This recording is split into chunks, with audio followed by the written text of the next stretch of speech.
রাঙামাটির ১৫৯টি ওয়ার্ডে ২৮ জুন খাওয়ানো হবে ভিটামিন এ ক্যাপসুল।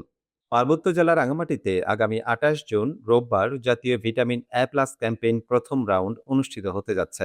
আজ বৃহস্পতিবার ২৫ জুন দুপুর ১২টায় রাঙামাটি সিভিল সার্জন কার্যালয়ের হলরুমে আয়োজিত এক সংবাদ সম্মেলনে সিভিল সার্জন ডাক্তার নয়ন খিসা এই তথ্য নিশ্চিত করেন।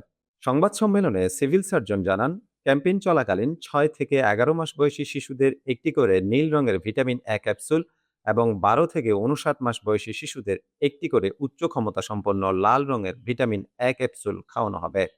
এবছর রাঙ্গামাটি জেলার মোট ৮৬,৬৬০ জন শিশুকে এই ক্যাম্পেইনের আওতায় ভিটামিন এ ক্যাপসুল খাওয়ানোর লক্ষ্যমাত্রা নির্ধারণ করেছে স্বাস্থ্য বিভাগ।